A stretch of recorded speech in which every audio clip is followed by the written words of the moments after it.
Good morning to all the participants who are here in the Zoom link as well as the YouTube live.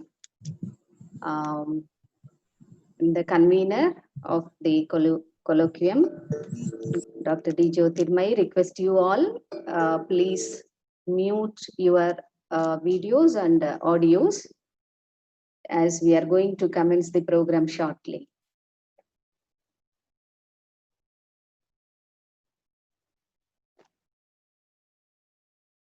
All the student participants, please note the instructions that were mailed to you while sharing the link. We are going to commence the program. And please follow the instructions scrupulously.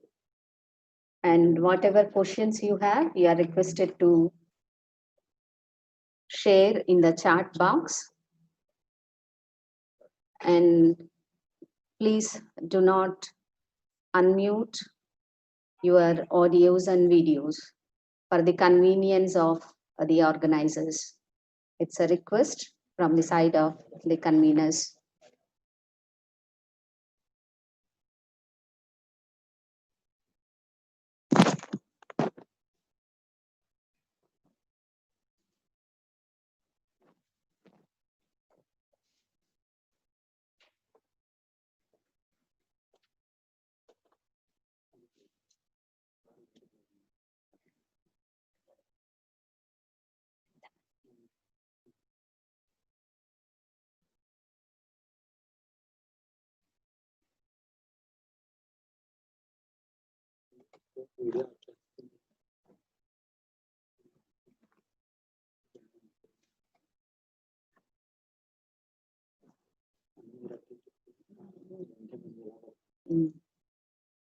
Okay, 5 minutes. Sir, within 5 minutes, we'll start at shall I inform? We see.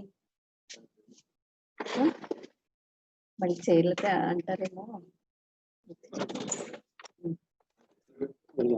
చేస్తారా మరి ఇంకా అవసరమా ఏమో చేసేస్తాం.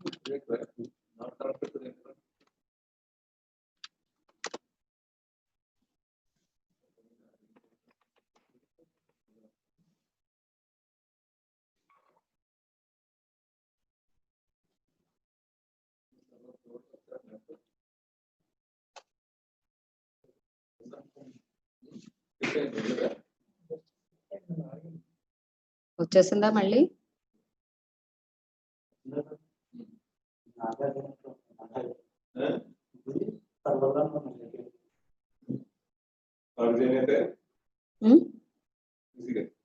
చేయండి.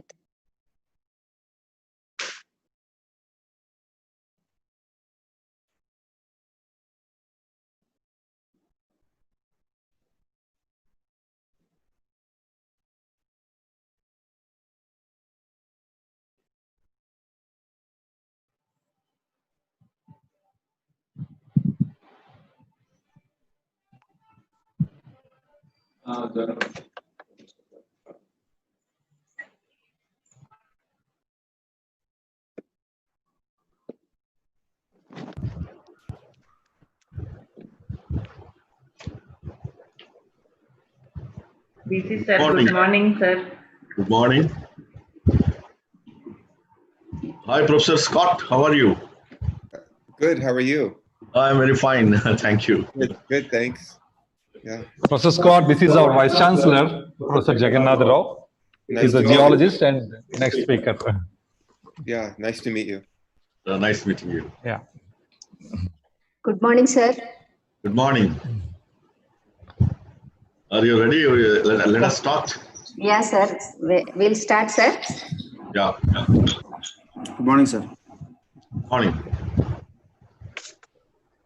Sir, good morning, sir. I'm Professor Suresh Varma. Good morning, Varma garu.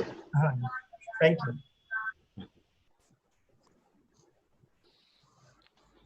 We are going to commence the colloquium with a welcome note. Distinguished speakers of the day, Professor Scott Slovic, University of Idaho, USA.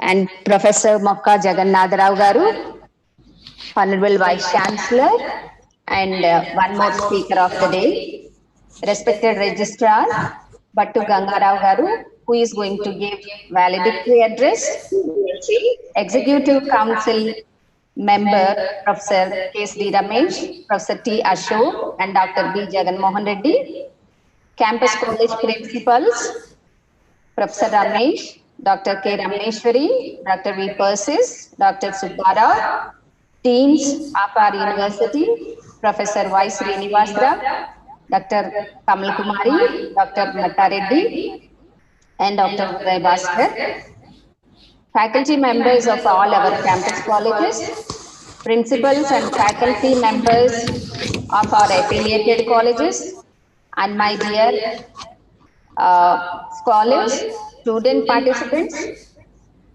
I, Dr. D. Jyothirmai, convener of the Colloquium, extend you a warm welcome and a very good morning. Today, in this International Colleges Colloquium and my dear environmental humanities scholars, we are going to deliberate on the need of Dr. D. Jyothirmai, convener of the Colloquium, stiffly extend you being a warm welcome by the very good morning that brought us today coronavirus in this International Colleges Colloquium and my dear environmental humanities scholars, we are going to deliberate are immersed of high and Dr. D. Jyothirmai such pandemics.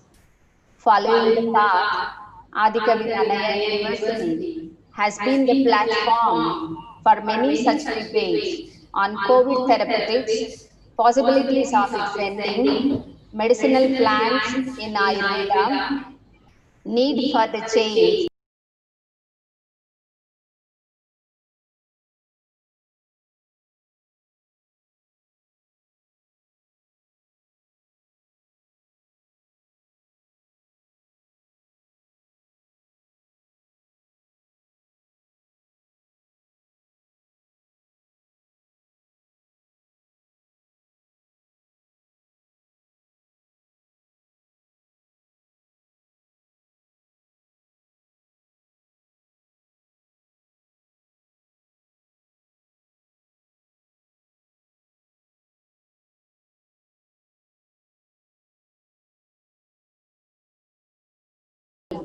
The essence of all this, as far as my understanding goes, is advocating one thing, that is coming back to Mother Nature. Till now, we have seen the nature as an object that is there to exploit.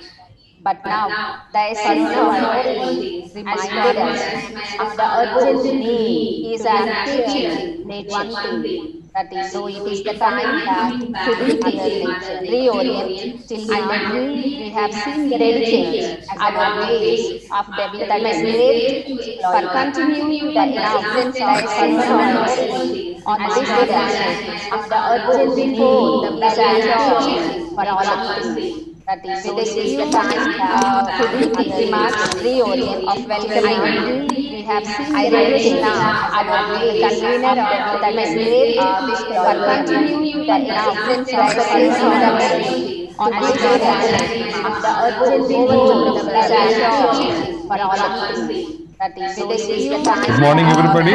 I hope I am audible. Of welcoming. We have seen Good morning, Professor Scott Slovy. Good morning, Professor Jagannatharao Garu, our Honorable Vice Chancellor, my fellow principals, deans, faculty members of Adikavi Nannaya University, scholars and students, and other participants of in this colloquium. I am very happy that we have organized and invited two great experts from two sides of the world, literally and symbolically also, one from humanities and the other from sciences. As the COVID-19 pandemic has forced the world to shut down, it is time to rethink our relationship with nature, as Dr. Jyothirmai has just now said. The pandemic has certainly peeled off symbolically the also cosmetic layer of one from humanities and driven development that caused irreparable damage COVID-19 to both humankind and nature. colonization, globalization, extractivism, as Dr. Vandana Shiva says, has led to mindless destruction of the environment. Whether the virus has its origin in a virology institute or an industrialized livestock, wet market, or as recent revelations say, from a mine in China, it is for sure that we have meddled with nature beyond the limits, and what the world is witnessing today is the result of the slow violence against nature caused by man for the last few centuries. The impact of this pandemic is so complex that no single academic discipline can claim to comprehend and find a way out. The recent forest fires due to rise of temperatures and heavy loads of carbon pollution prove that climate change and the environmental crisis is soon going to take pandemic proposition. Unless we wake up and of course shake up our education system and teach the future generations to live in harmony with nature, the future of mankind is in peril. The time has come, especially in India, to dismantle our narrow academic disciplinary boundaries to find a solution to the imminent climate disaster. Earth system sciences, environmental humanities, science and technology studies are the new areas that Indian academia should explore. Indian civilization's vision of the past is to live in harmony with nature. It is time we need to renew our ancient vision, navigating safely from the ideological impurities. I am happy that today we have two experts from humanities and from sciences talking on the need for an environmental approach to life and education. Our session today, I am sure, will be very holistic and scintillating, as science is also in. I welcome Professor Scott Slovic and Professor M. Jagannath Garu, our Vice Chancellor, speakers for this wonderful session. Thank you very much. Let me also take this opportunity to introduce Professor Scott Slovic to the audience. VC said, my dear fellow participants, faculty members of Adi Kavinan University, this is the second time Professor Scott is addressing our university students and scholars. Thank you very much, Professor Scott. Last year, on our request, he gave a Skype lecture during our international conference on writing the Anthropocene, sponsored by the ICSSR. I'm really honored to introduce this good friend of the academia in India. Scott Slovic is University Distinguished Professor of Environmental Humanities at the University of Idaho, USA. The founding president of the Association for the Study of Literature and Environment, ASLE, it's a very popular journal, from 1992 to 1995. He edited the journal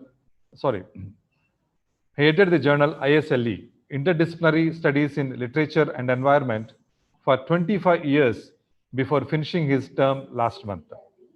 He has published numerous books and articles, to count more than 300, in the field of eco-criticism, including the Routledge Handbook of Eco-Criticism and Environmental Communication, which was published in 2019 and co-edited with my friend, professor in IIT, Dr. Swarnalata Rangarajan and Vidya Sarveswaran. He currently co-edits the book series Routledge Studies in World Literatures and the Environment and Routledge Environmental Humanities. He has been a Fulbright scholar and visited numerous universities in Asia and Europe. Due to limited time, I'm concluding the introduction of this distinguished scholar. However, I invite all the participants to visit the University of Idaho faculty website for his detailed scholarly achievements. Thank you very much, and I request now Professor Scott to begin his talk. Thank you very much. Am I audible now as well? Yeah, very much audible, Scott. Very good, very good.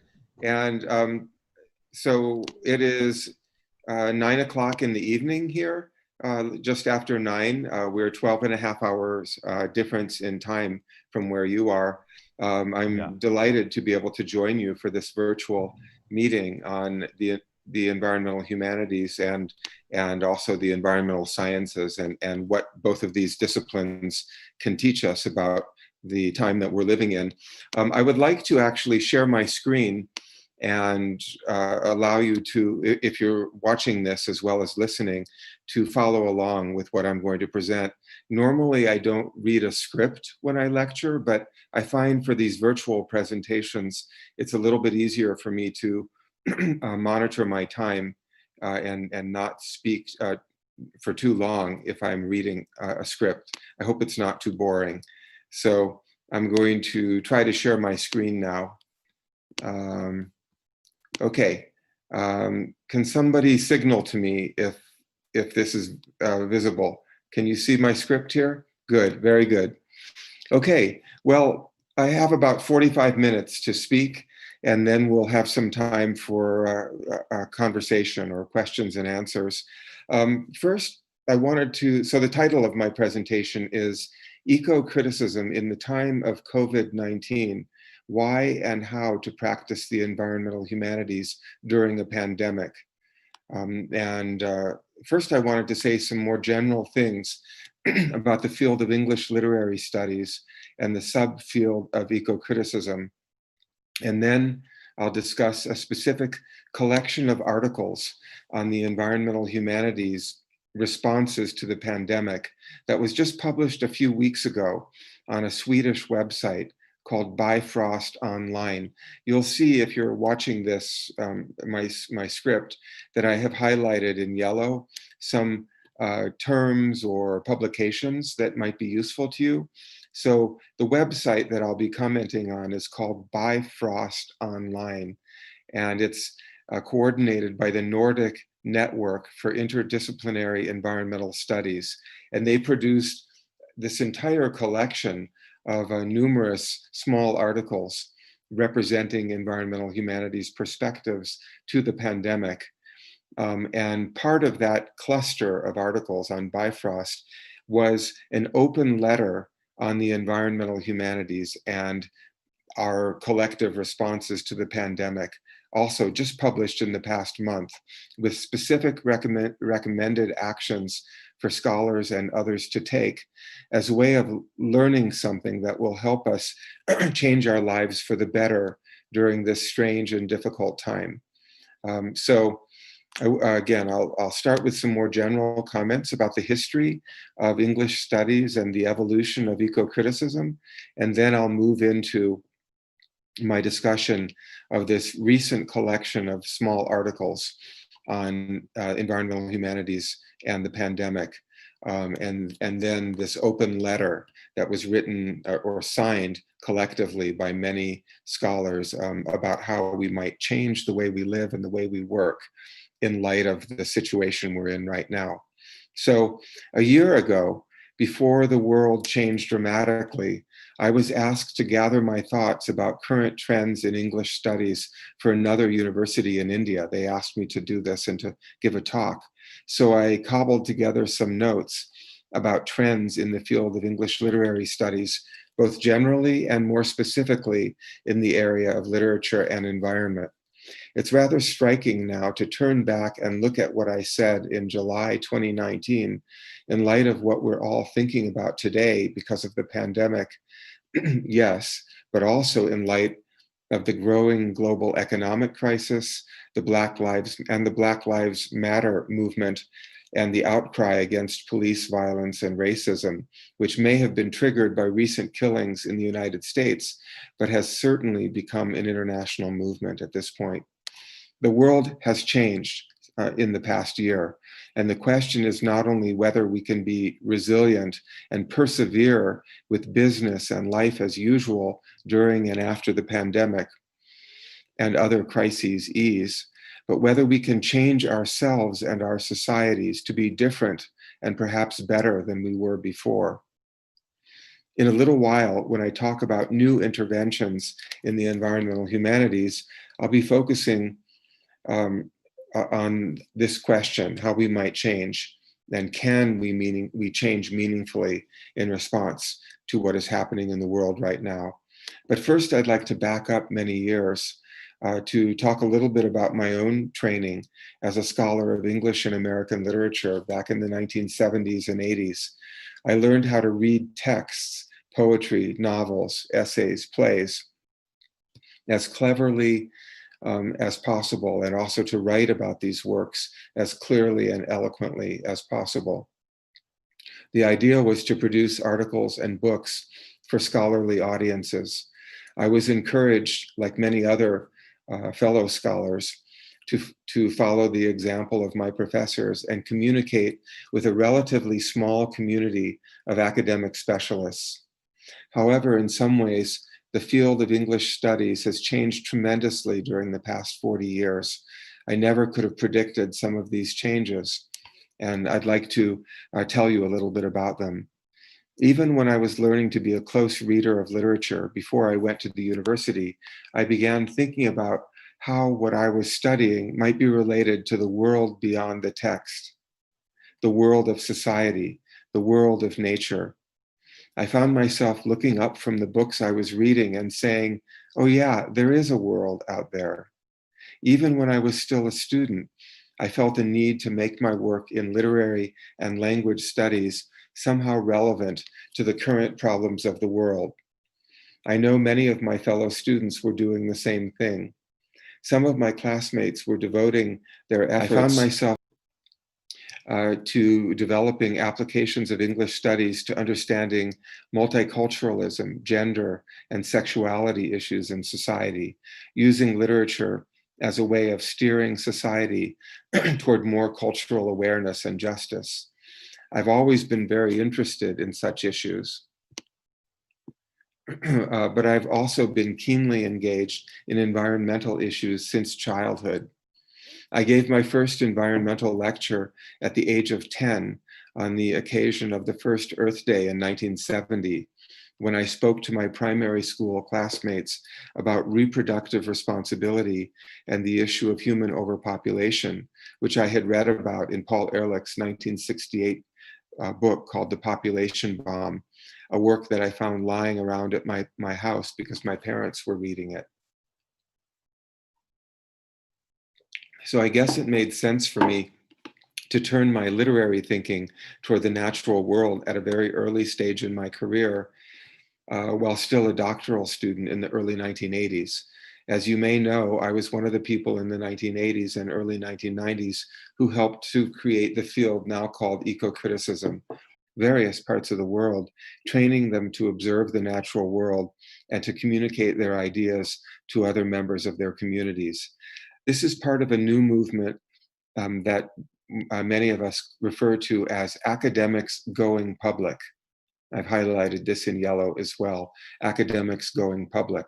And this is the title of a 2016 book edited by Mary Beth Gassman from the University of Pennsylvania's Annenberg School of Communication.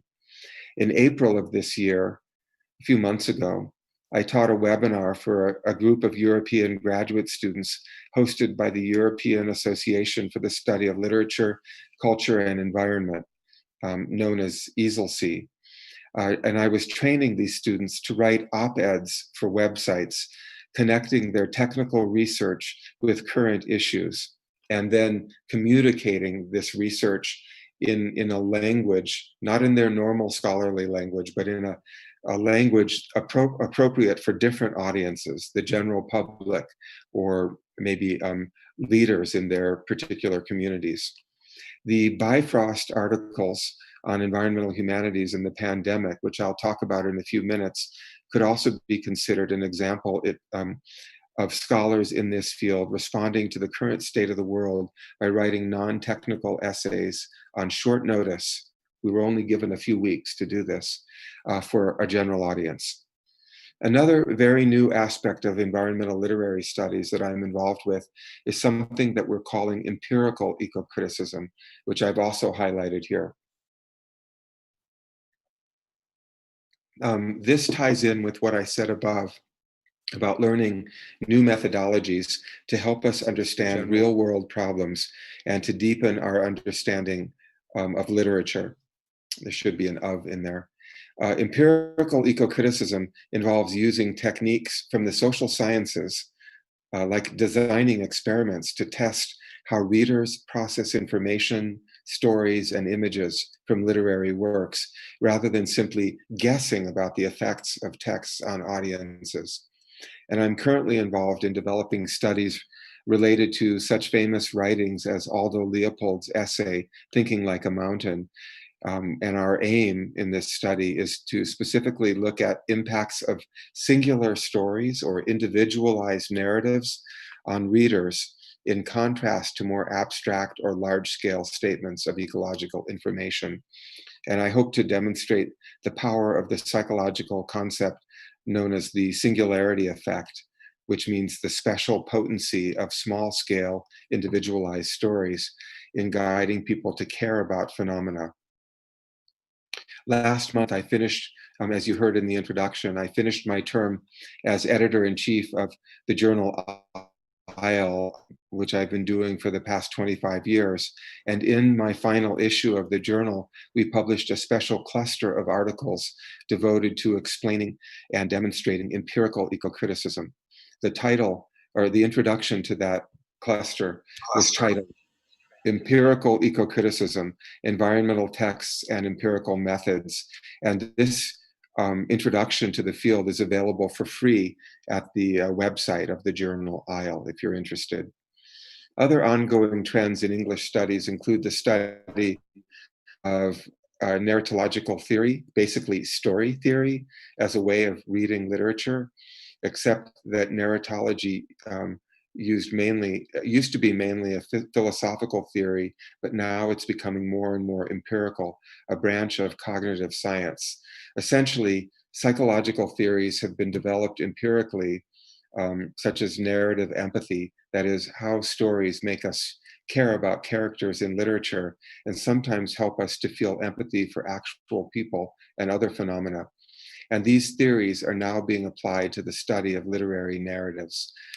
So one of my colleagues at the University of Idaho is a well-known eco-narratologist. Her name is Erin James, and she published the book, The Story World Accord, Eco-Narratology and Post-Colonial Narratives, a few years ago. A related trend to eco-narratology is the study of emotion and affect, feeling, in the context of literature. And another close colleague of mine at Idaho, Jen Ladino, published a book last year called Memorials Matter, Emotion, Environment, and Public Memory at American Historical Sites. This doesn't really sound like a book by a literary critic, but it's a study of how national monuments affect visitors and how the texts written about such monuments demonstrate or operate on an affective or emotional level. These are examples of how literary critics have increasingly expanded their focus beyond traditional literary analysis. Now I'm going to share with you a few small parts of my article called COVID World, COVID Mind, which is published in the Bifrost cluster that I will talk about in a few minutes. So I'm just going to give you some excerpts from this essay because I'm keeping track of time. Although the current pandemic, and this is from my article, although the current pandemic is a relatively acute moment of crisis rather than a sprawling, diffuse accumulation of social and ecological concerns, this phenomenon is akin to the new world that authors Paul Ehrlich and Robert Ornstein recognized in the late 1980s when they published their book, New World, New Mind, Toward a Conscious Evolution. These two writers, one a population biologist, the other a psychologist, felt that the modern world had come to pose existential challenges to the human species, from the proliferation of handguns among ordinary citizens in countries like the United States to the nuclear arms race. They also recognized the AIDS crisis of the 1980s, a possible precursor to today's zoonotic pandemic, as a grave threat to human survival. They understood that human beings could not evolve biologically in the short term in order to respond to threats we had created through our own cultural and technological advances. For these scholars, these writers, Ehrlich and Ornstein, the human species needed to evolve intentionally through our own consciousness in order to have a reasonable possibility of persisting in the face of the very challenges we had created for ourselves. This conscious evolution is what they called new mind. As we experience this new COVID world, this COVID reality that is likely actually to be an ongoing reality, not a short-lived disturbance, I think we should be trying to figure out what we can learn from this experience in order to develop new ways of thinking. Together, these constitute COVID mind. For the past 30 years, scholars, writers, and artists, many of them working in disciplines associated with the environmental humanities, have taken encouragement from Ehrlich and Ornstein's notion of a potential conscious evolution. But despite dramatic advances in the environmental humanities, little progress has actually occurred in the realms of industry, economics, and politics. Steady planetary degradation has unfolded as we plunge ever more deeply into the sixth mega extinction, spewing toxins into the biosphere and CO2 into the atmosphere.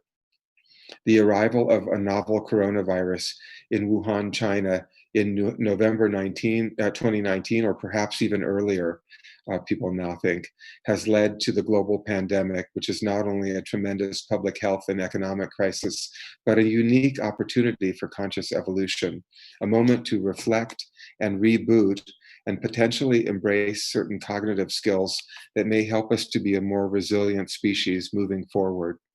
So these cognitive traits, these new ways of thinking, might include the following, and these are just examples. It's not an exhaustive list. One, a sense of universal vulnerability. Those of us who didn't feel particularly vulnerable in the past, who felt relatively secure and comfortable in our lives, all of us now feel a heightened sense of vulnerability. And this may actually be a good thing. It may lead us to be more careful and think more sensitively in our lives. Number two, a heightened awareness of the human mind's insensitivity to exponential and potentially catastrophic change. That again, to be aware that we are insensitive to exponential changes of various kinds, including the development of the COVID pandemic and various other phenomena, such as extinction phenomena and global climate change. Number three, a growing awareness of that our interactions with the animal world have genuine consequences for human beings. Zoonotic transmission of diseases are, I think, a prime example that as we expand into habitat used by other species or have other types of interactions with these animals, beings, that transmission not only has an impact on those other species, but on our own species. And then number four, an appreciation of what it means to put on the socio-cultural brakes and change the way we live. All of us who've experienced lockdowns and changes or disruptions in our lifestyles have essentially put on the brakes and very suddenly stopped our normal ways of living. And this may in fact be what we have to do in order to rehabilitate our relationship with the planet. We are experiencing that not because we invited it, but because we've been forced by the pandemic to appreciate what it means to put on the brakes in this way. At a time when corporate and political forces are pressing desperately habitat for a return to normal, species, or I believe we should use whatever with these social support systems we have available to us as a way of stabilizing those in our societies who are most economically and medically at risk, but on our own species. But at the same time, and then number four, we should recognize that there will never be of what it means to put on the socio-cultural brakes and change the way we live as before. All of us, even in eventual vaccine and a widely available and effective treatment protocol, will not free us from other zoonotic threats. For the sake of our species and for the sake of the many other species with whom we share the planet, I think we should use this moment changes or as disruptions in our lifestyles, but nonetheless necessary put on the opportunity brakes to practice and new ways very of thinking, suddenly stop to consciously normal ways of evolve. living. And this The may COVID in fact world be what we is have to also do the climate change in order world, to the world of mass rehabilitate our extinction and relationship with the devastating planet. toxicity. We are experiencing We must learn that, to live not with because and we within invited this it, reality, but because we've we been must forced mind by the COVID, pandemic not merely to overcome it. appreciate what it means to put on the brakes in this way. My own At a experience time of the current when crisis corporate and is political forces are paradoxically pressing desperately one of for a normalcy return to and normal. peril. I believe we should When use people whatever ask me, how are social you doing? support systems What's your we have life available like to these us days? as a way of It just occurred stabilizing to me those to in our start saying, societies. who Everything are is most strangely economically normal, and medically and yet I at risk. also feel But at the this same time, increased sense I of think we peril. should recognize that there will never be Of course, there's truly nothing normal about the post-coronavirus constant world. barrage of information We will about the never public health go crisis, back to the same the normal suffering as of so many before. people who've Even an contracted eventual vaccine and a COVID-19 widely disease, available the and strain and effective despair treatment experienced protocol by those serving will not free these us from patients as other medical zoonotic personnel, threats. or the For the sake of our desperation of those species and for the who are sake of the suffering many other species from with whom we intensified share the economic planet, distress and hunger. I think we should use this moment And as yet, an for those of uninvited, us who've experienced but nonetheless our home necessary confinement opportunity to practice new ways of thinking, to consciously evolve. The COVID world is also the climate change world, the world of mass extinction and devastating toxicity. We must learn to live with and within this reality. We must mind COVID, not merely overcome it. My own experience of the current crisis is paradoxically one of normalcy and peril. When people ask me, how are you doing? What's your life like these days? It just occurred to me to start saying everything is strangely normal, and yet I also feel this increased sense of peril. Of course, there's nothing normal about the constant barrage of information about the public health crisis, the suffering of so many people who've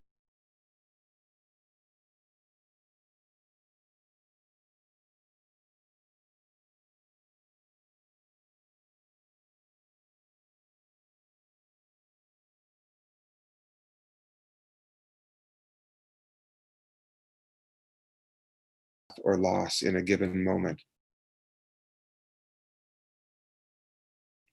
While there are many people throughout the world for whom peril is an enduring condition of life, what's different about the COVID world is the general sense of peril that now crosses the usual boundaries of race, class, gender, and culture.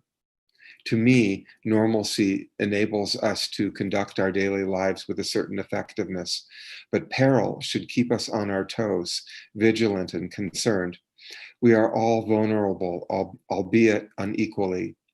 Pramod K. Nayar from the University of Hyderabad in a recent book called Eco-Precarity, points to Judith Butler's during the COVID-19 pandemic, has also reminded us of the precarity experienced by other species, including the endangered pangolin, thought by some, and there's a link here in the Bifrost article to an article by Tom Van Doren from Australia, arguing that the pangolin may be one of the possible sources of the emergence of COVID-19. So the precarious endangered pangolin, a small animal like an armadillo, is associated with our own precarity as a species, which we're becoming aware of because of the pandemic. I'm keeping an eye on the time, and I see that I'm sort of running out of time. So I'm going to jump ahead because I want to share with you some examples from the Bifrost cluster. And I'll quickly go through some of these examples, and then I will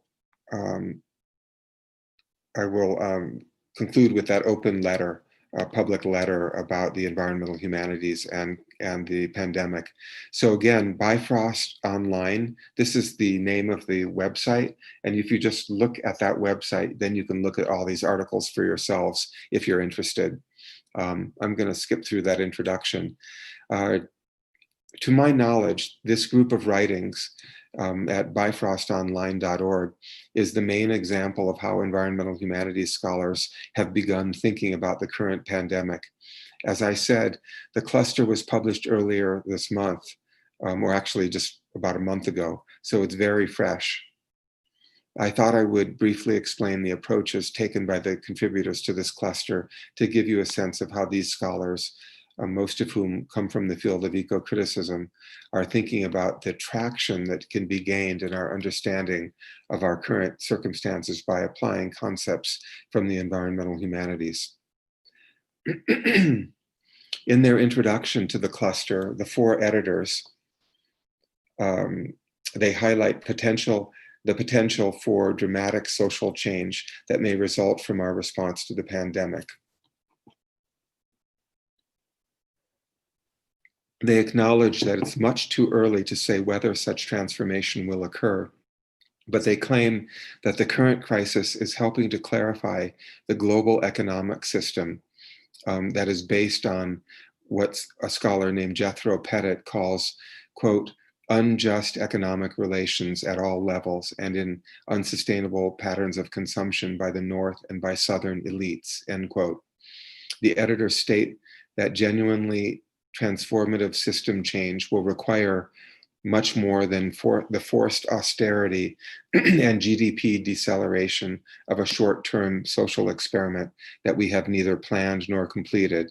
Our ability to combine unexpected lessons from early 2020 with other knowledge and neglected wisdom may be central to societal transformation, but only if we can apply our understanding with the vision and the will to level or erase systemic obstacles that reinforce one another socially, culturally, politically, and economically, end quote.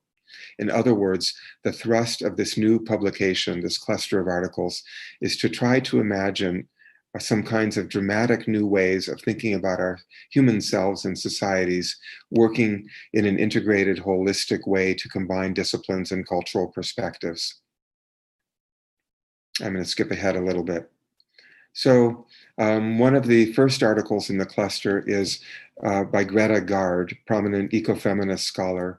Her piece is called The Coronavirus as Messenger, and it asks the question, quote, what if the coronavirus is a messenger awaking humans to our material interbeing? So she uses this phrase, strange phrase, interbeing, our interconnectedness and coexistence with other living beings. Greta Gard was the original author of the public letter to environmental humanities colleagues and the broader community about how we might change our lives in response to the pandemic.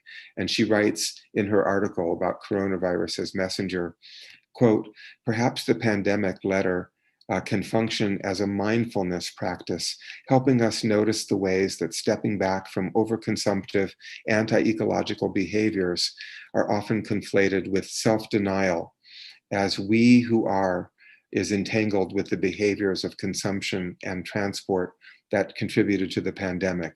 If we give up those behaviors, who will we be? She then turns to discuss what she calls sustainable happiness. What does it mean for us to live happy lives that are also sustainable, not unsustainable, unsustainably happy lives? She relies on Buddhist theories of mindfulness, queer eco-theory, and the concept of interbeing, or a new idea of selfless, interactive coexistence with other inhabitants of the earth. So queer eco-theory critiques heteronormativity, the idea that heterosexuality is the only proper or normal way of thinking and behaving. And queer eco-theory, in its critique, challenges heteronormativity for being anti-ecological in its hierarchical, dominating, and non-egalitarian tendencies. Queer ecology, she points out, explores more fluidly connected relationships with the planet,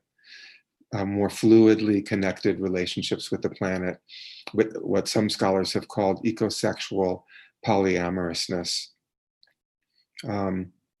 And her essay has much to do with the scholarly field of posthumanism and its strong critique of the notion of human exceptionalism and isolation from other beings. In sum, she suggests that we might use the pandemic experience as an opportunity to receive messages from COVID-19 to profoundly rethink who we are and how we live in relation to the planet.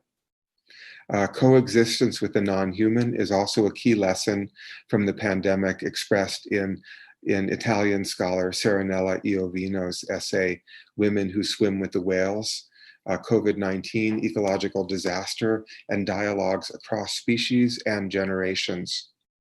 Some of the other contributions to the Bifrost cluster of essays by people like Kate Rigby from Australia and the UK, and David N. Pello, and Jody Adamson and Stephen Hartman focus particularly on questions of environmental justice and the plight of marginalized human communities that have come to light and been accentuated as a result of what we're learning from the pandemic. And I don't really have time to read all of this, except I wanted to point out this concept from Joni Adamson and Stephen Hartman of syndemic, which means that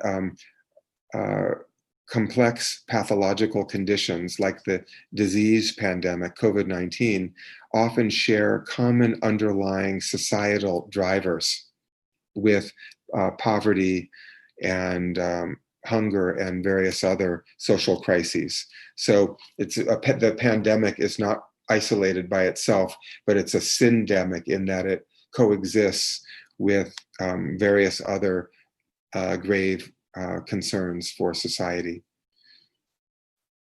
Let's see. In other words, the simultaneous social, medical, ecological, and economic crises we're experiencing across the planet at this time are interwoven in complex ways. The various articles in this new cluster of articles helps us to perceive and understand these subtle intersections. And now I'm almost finished with the talk, but I wanted to briefly talk about the public letter drafted by Greta Gard, whom I mentioned earlier, and co-signed by 40 other environmental humanities colleagues, including me. The letter calls for the environmental humanities scholars to throw in or to put together our environmental scholarship and practice to sustain this reprieve from climate change, enabled by the fact that far fewer people are driving and flying than in pre-pandemic times, and step back from the professional structures enforcing inequalities of class, race, gender, species, and nation, starting with ourselves. Let's commit, the letter continues, to limit flying, to limit our driving, to schedule our professional meetings and conferences as much as possible on the internet, like this colloquium that we're participating in right now, to eat ethically, ecologically, and locally sourced foods. So to me, the most poignant paragraphs in the open letter read like this, and here they are highlighted in yellow. These are challenges to our fellow colleagues and to ourselves. Limit your flying to conferences. If your articles, presentations, classes, arts, and activism mean what you say, this is the moment to show it. The enforced constraints of the present COVID-19 pandemic have revealed to us just how much we can accomplish without elective travel for physical meetings.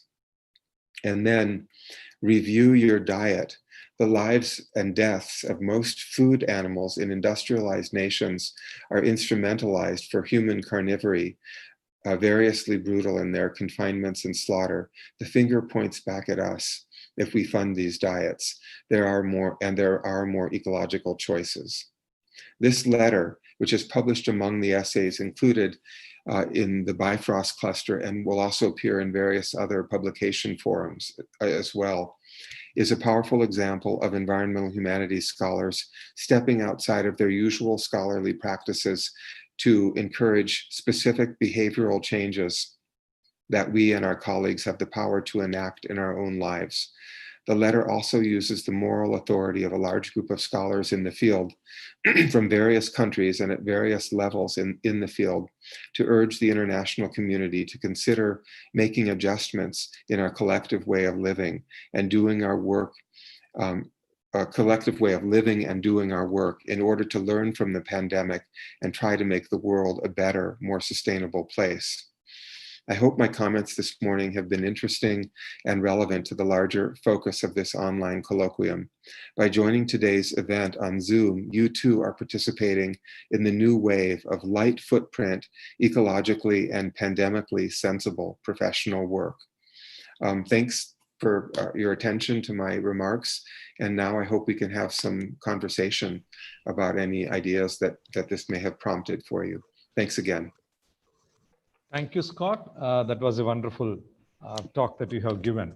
And I'm happy you have surveyed the way English studies have evolved over a period of time. Yes, in 1990s, when I was doing my post-graduation, we used to think that English departments are more like an ivory towers, elite ivory towers, and how very less communication with the outside society. From that, I think today we have evolved where even in India also, English teachers and professors are becoming more and more environmental activists. In fact, this year, after our Vice Chancellor is a geologist, and he encouraged a movement that has taken place to protect the rivers in the country, led by Sri Rajendra Singh, the waterman of India. And there was a walk for the river Godavari, which is where my city is situated. And so we hosted that, and as you said, it's right that geologists, zoologists and English teachers, all of them have come together to address this issue. And in fact, in your lecture was heard by all from sciences and social scientists, science professors and social scientists, and even not to speak of our own English fraternity. Thank you very much for giving us a wonderful lecture, and you have given also the way out on how humanities can respond to this peculiar or very strange situation that we are all now found ourselves in. I request my colleague, Dr. Jyothirmai, to coordinate any question and answers. Perhaps you can take a few questions. First of all, thank you, Professor Scott, for an elaborate readout regarding the need of environmental humanities. We have only a couple of questions. The first one I am reading out. Professor Scott, am I audible to you? Sure, I can hear you fine. Yeah. There's one question from Ahmed Ali, one of the faculty members. Is there any possibility of combining existentialism with eco-criticism? Well, I often say that eco-criticism is an extremely porous discipline. I believe you can mix almost anything with eco-criticism. Yeah. And I would say, as I understand existentialism, it tends to be a somewhat dark and at times even nihilistic perspective about the absurdity of experience and the, kind of questioning our power and our significance. As a species or as individuals. But I would say, to me, and there may be certainly other interpretations of existentialism, but I think there's a kind of profound humility in the existential worldview, in questioning the prominence and the validity of our individual lives. I think existentialism is challenging us to not feel ourselves to be superior or particularly important in the world, but maybe to be more in a more egalitarian and unified way participants in the larger, how should I put it, community of life on the planet.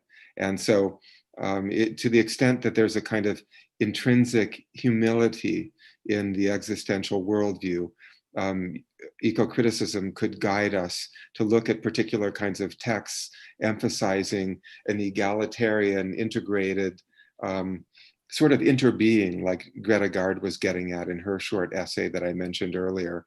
And this condition of interbeing and the notion of humans as not being central or superior to other forms of life might suggest a somewhat existentialist perspective. So that's what initially occurs to me when I hear that question. Thank you. Okay. Thank you, Scott. I hope Ali might have got the sense of it. As one more question we have. Edwin Moses had a question, is requesting for your comments on the significance of indigenous knowledge in addressing ecological crisis. Well, this is a huge suggestion and a very important suggestion. And indigenous knowledge, I like the broad suggestion that there may be a large category of indigenous thinking that is intrinsic to many different parts of the world where we have indigenous peoples and indigenous wisdom. Many scholars in environmental studies refer to this concept that they call in English TEK, traditional ecological knowledge, or TEK. And this notion of TEK, traditional ecological knowledge, is specifically oriented toward retrieving or gathering the wisdom of indigenous cultures in many different parts of the world. And from maybe tribal cultures in India to traditional philosophies in Japan to Native American thinking in North America and throughout the Americas. Again, as I said, there's no part of the world that does not have indigenous peoples and indigenous wisdom that may be valuable to us. At the same time, I think it's important for us not to kind of blindly and reductively, in an oversimplified way, assume that all traditional knowledge is better because it's traditional. There's a tendency to romanticize traditional wisdom as well. And I think we need to be realistic and honest that our ancestors and our traditional peoples are human beings, just like modern people, and that while there may be traditional wisdom that is extremely valuable and that we should recover and try to weave in with our modern ways of thinking, I think at the same time we need to be realistic and honest and try not to be to overly romanticize or exaggerate the unique wisdoms of traditional peoples. But in any case, that's a huge field of study. And I know a number of my scholars in the field of eco-criticism who are especially interested in finding a way to weave together modern social and environmental theories with traditional ways of thinking. So thank you for that comment and suggestion. Yeah, I think you can take a couple of questions more, Scott. We have two more from our faculty members. Dr. Suresh Frederick from Tiruchi is asking. Hello, Scott. Am I audible? Yes, I can hear you. Yeah. Dr. Suresh Frederick is asking how empirical eco-criticism is different from a normal eco-criticism. Great. Well, as I said very briefly, so in normal eco-criticism, often we assume that various kinds of texts, not only literary texts, but any kind of human cultural expression that we're studying, could be film, music, painting, food, clothing, architecture, any way we have of expressing our cultures and our personal visions of the world. We assume that the meaning of that text, based on our own personal interpretation, our own reading. Empirical eco-criticism uses social science methodology to conduct experiments I think someone else has unmuted a microphone. What we do is we try to conduct experiments using the techniques of social science in order to study larger samples of audience responses to those texts, so that we can come up with more reliable information, more reliable data about the impacts and the effects of these texts.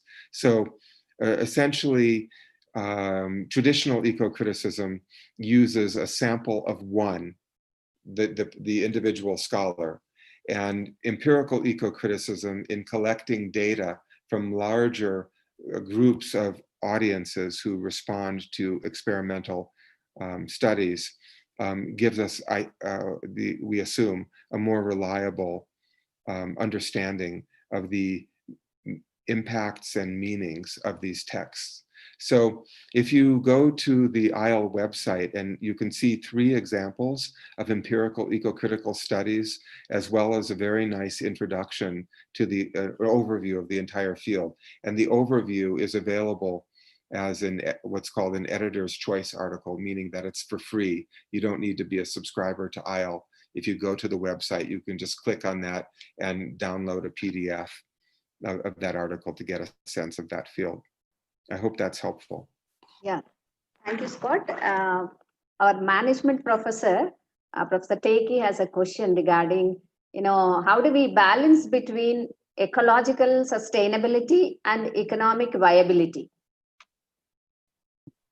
Well, this is a big challenge, I think, for all of us around the world.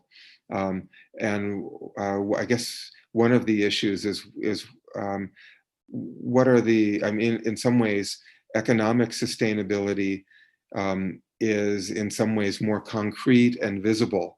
And also available to us in the short term. When we behave in certain ways, we can use natural resources and earn an income and support ourselves physically, materially. And that's a particularly vivid type of success. And ecological value is sometimes more invisible and more subtle, and also long-term. And we can't always understand that by not doing certain things, by leaving the environment alone and not using all of the available land and other resources, we are actually creating a sustainable, inhabitable planet for ourselves and other species, which is, in the long term, perhaps a very good thing for ourselves and our children, and for many future generations of human beings and other species who require a healthy biosphere for continued existence. So I would say the intangibility and invisibility of ecological health in comparison with the short-term, tangible, material benefits of economic value mean that often society seems to rely or to lean particularly in the direction of economic importance rather than ecological importance. And we could argue that that's one reason why we're in the kind of environmental predicament that we're in right now, that we as a species have tended to gravitate toward short-term economic benefits and comforts rather than patient, long-term ecological benefits. So this is a major struggle in societies all around the world. It sounds like I might not be audible, but my mic is on, so it's not muted, so I'm not sure why I wouldn't be audible. In any case, this is a huge area of discussion, the tension or balance between economic and ecological values. So another very important topic to bring up. Thank you. Yeah, Scott, permit me to supplement you. I draw the attention of Professor Takey to one of the recent books that have been published, Local Futures, by Helena Norberg Hodge. where she speaks about how to scale down the economies to the human level. And she brings in the Buddhist theories, as you have mentioned in your lecture also, the Buddhist theories of economics, and how rather than globalization, the movement should be towards localization. So, but I mean, it's not so simple as I say, just as an opposite, but localization to, at least to a certain extent, we should be able to scale down our economy and live a more sustainable life. Thank you.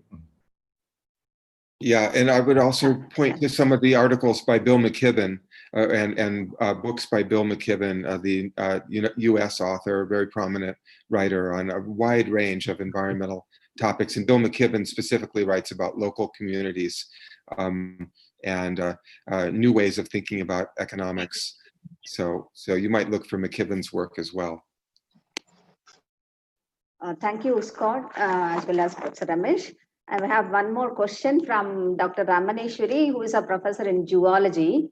As Scott has been a reviewer of the journal for 25 years, what areas have been showcased as major forces of change to be taken for sustainability of the environment?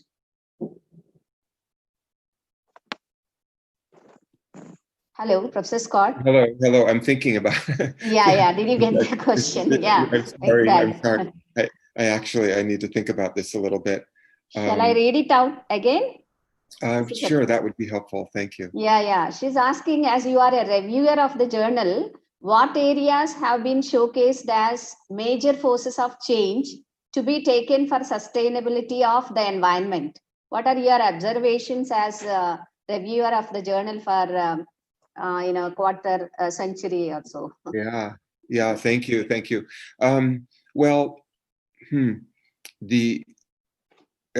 issue of sustainability.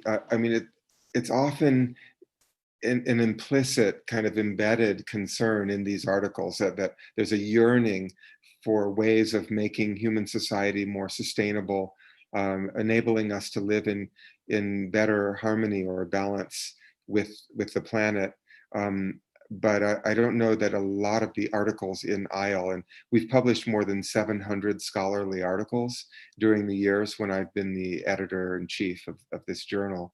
And a lot of them have not really focused on issues of sustainability explicitly on the surface. But there's a general ethos of sustainability, a yearning to scrutinize and explore the meaning of human life on the planet, and often to critique certain tendencies, individual tendencies and societal tendencies that interfere with sustainability. It would be very difficult to, just in a brief answer, and I only have a minute or so to do this, to outline all of the nuanced examples of ways of working towards sustainability in the journal ISLE. But there are a number of approaches that have been published in ISLE that have specifically criticized our tendency to be anthropocentric, excessively focused on our own well-being, our short-term obvious material well-being, and not necessarily understanding the deeper, perhaps more fundamentally important health of our relationship with other species and with the planet. And so this critique of anthropocentrism and the critique of what some people call our ecophobic tendencies, our dislike or our discontent with the natural world. The scholar Simon Estock from Canada and more recently from South Korea has put forward this idea of ecophobia, and he claims that many of us live in an ecophobic way. We may think of ourselves as lovers of nature, but if you look at our lifestyles, we are actually behaving in ways that are oppressing and disrupting the natural world. And so a number of people in the pages of ISLE have written about ecophobia as this broad tendency that interferes with our efforts to achieve a more sustainable society. So I realize we have to get on to the next lecture, and I appreciate all of these very good questions and comments, and all of you who've been paying attention to my talk and to my remarks. And so thank you very much, but I don't want to take too much of your time because I know that I'm just the first act of this colloquium. So thank you very much. And thank you, Scott. One last question I have. Because I've been reading some of the books on eco-criticism these days, I observed that, it is being portrayed that Christianity is in a way insensible in caring the nature or the environment. Maybe because it preaches that do not worship the creation, but the creator. What do you have to share in this regard? Well, I think it's difficult to make only a single comment about any cultural tradition or any religious tradition.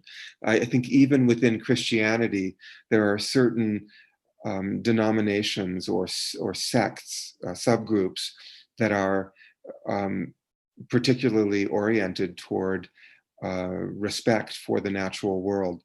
And I would point your attention to the Franciscan tradition, the tradition of Saint Francis of Assisi, which is very much a nature-loving, nature-caring point of view. And so years ago, I read an article by Baird Callicott, one of the famous scholars of environmental ethics, in which he was responding to Lynn White Jr., who wrote a very famous essay called the biblical origins of our environmental crisis. And Lynn White Jr.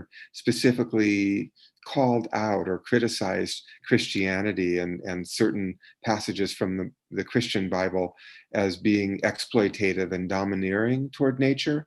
And Baird Callicott, in his article, said that particular point of view is not the only Christian point of view. There's also the Franciscan tradition, which is much more benign in its and positive in its thinking about nature. So, I would mention that in particular, but there are many other very important religious traditions, and I see quite a few scholars writing in powerful ways about the lessons we can gather from various religions.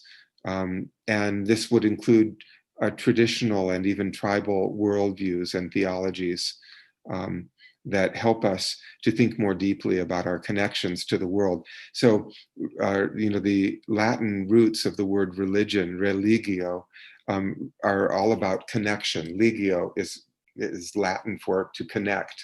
And so when I think of religion, I think of it as a way of thought that helps us to understand our connections to existence, to including the planet. And this would include not only the Christian tradition, but many other religious and cultural traditions. Thank you, Scott. It's a good explanation that you have given. Thank you very much for being a part of this colloquium. And our faculty have actively interacted with you. But for the time, we could have presented some more questions, because our Vice Chancellor is going to give the next session. We have to close the question and answer session now. And I thank you very much. And now I invite Professor Ramesh for concluding remarks on this particular session. Yeah, thank you very much, Dr. Jyothirmai. And Scott, really great thanks to you, because this is the second time. I think this time I think we did not keep you awake for a long time, because you can go to bed now after this. But because last time you gave your lecture at the middle of the night for the benefit of our student, during the conference. So thank you once again. I hope, even though we are meeting online, I think I hope we can find some time to come over to India and address our students, and maybe we can do something big on this. Thank you very much for being with us. Thank you. Thank you very much. Yeah, thank you. Bye-bye.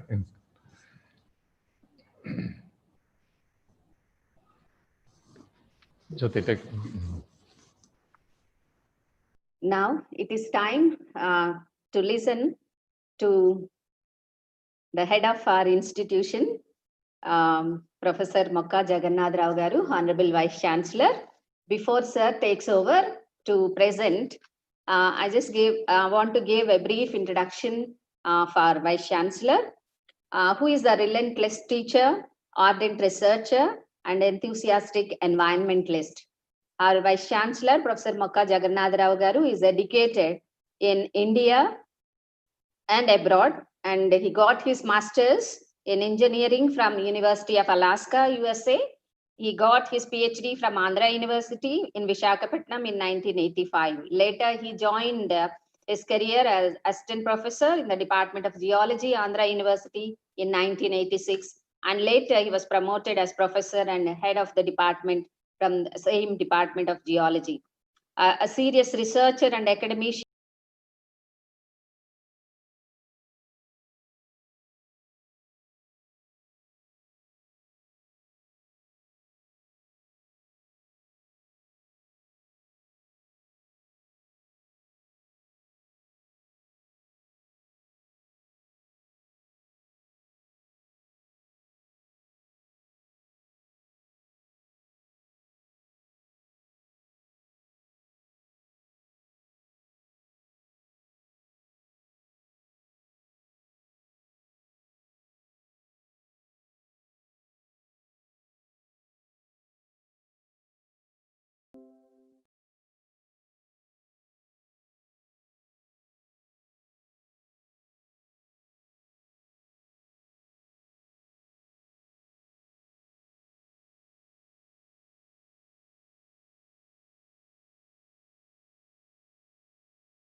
is having more than 3 years of experience in both teaching and research.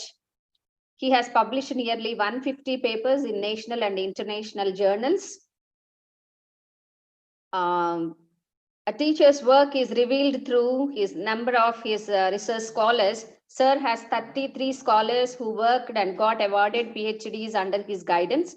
And they are not only from geology, but also from computer science, geoengineering, geophysics, and allied physics. He has a strong research collaboration with various organizations from USA, Canada, and Australia. Has completed 8 funded projects from the leading funding agencies of this country, including DST, UGC, CSIR, DOD, APMDC, DMR, TUF, Ministry of Earth Sciences, ISRO, and ONGC. Sir has got consultancy projects from ONGC. They are huge projects. And studies on Holocene evolution of Mahanadi Delta, studies on land subsidence due to hydrocarbon exploration and exploitation at KG-BG Basin, AP, using remote sensing and field studies. Sir has a vast experience in administration besides the academic record. He held various administrative positions like Director for Information Management Center, Andhra University, Visakhapatnam, Dean for PG and Professional Examinations, Director of International Student Affairs, Andhra University, Director for Delta Studies Institute, Chairman for Board of Studies, Department of Geosciences, Ambedkar University, Srikakulam, and Head of the Department of Geology, Andhra University, and many, many others. He has filed a patent entitled An Inventive Model That Explains the Genesis of Bay of Bengal and Arabian Sea, which is under consideration. Sir got many awards and honors, including Dr. Sarvepalli Radhakrishnan Award, the Best Academician Award of the year 2019 by Andhra University. Sir was also awarded the Scientist of the Year 2017 by National Environmental Sciences Academy, New Delhi. Sir is an editorial board member of Indian Journal of Environment and Eco Planning. and he is the member of various professional scientific bodies of national. Oh, Dr. Jyothirmai, I hope I am audible to you. Yes, sir. After the lecture by Professor Scott about this eco-criticism of COVID-19 pandemic, now this is the time for me to present some scientific perspective of the environment and how this during this COVID-19, what is happening to the environment and what is the observations of a geologist. So today, I'm extremely happy and congratulate the organizers, Dr. Jyothirmai, Professor Ramesh, and I could see our registrar, Professor Ganga Rao, principals, Dr. Ramaneswari, and Dr. Persis, and executive council members, Dr. Jagan Mohan Reddy and Professor Ashok, and we have Professor Suresh Varma, Professor Teki, and other colleagues. I'm extremely happy to be part of this colloquium, and also I congratulate our earlier speaker, Professor Scott, for his excellent presentation. The first time I could hear the environmental or eco-criticism through this professor of English language, how the language professor will be thinking about the environment, what are their ideas, how they suggest the remedial measures for to live with harmony with the environment. All these things were really informative, and it is a new direction maybe for us being scientists, and the thinking of a social scientist, a linguist, is giving us some new idea and direction for us also. I thank for organizing for such a wonderful speech by an intellectual person like Professor Scott. Now I want to share my screen. Maybe I think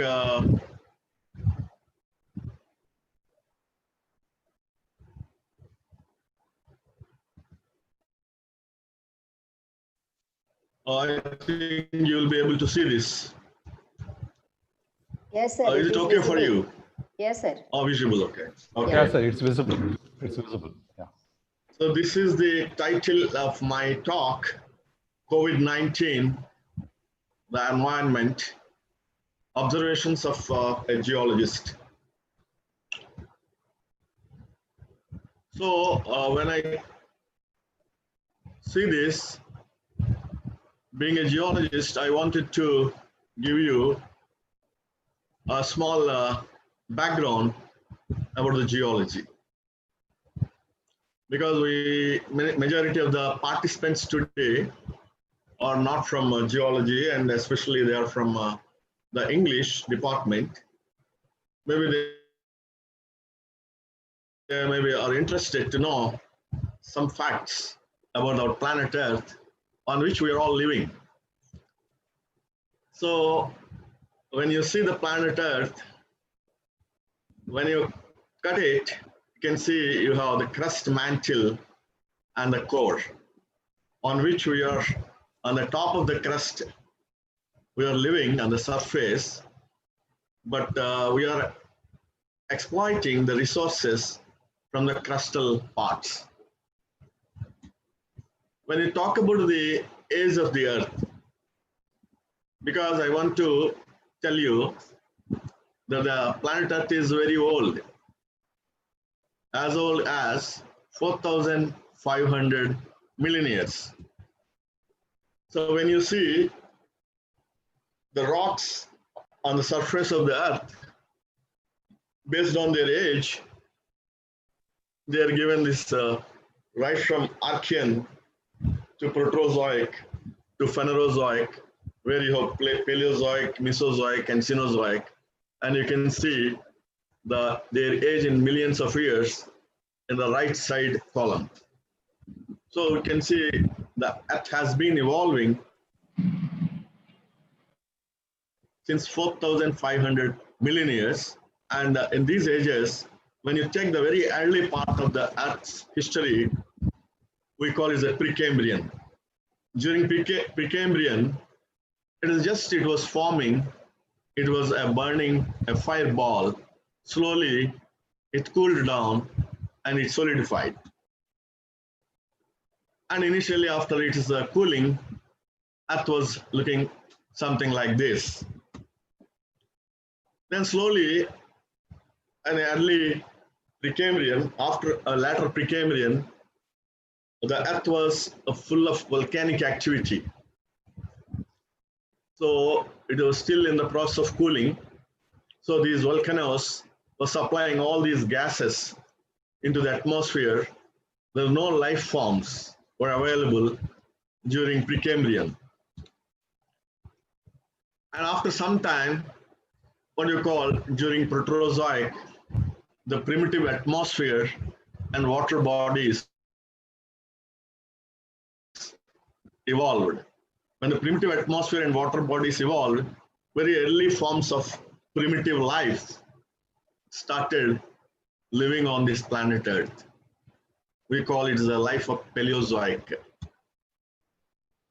Then when you see the planet Earth's geological evolution, each and every geological era was unique and famous for life forms. Suppose you see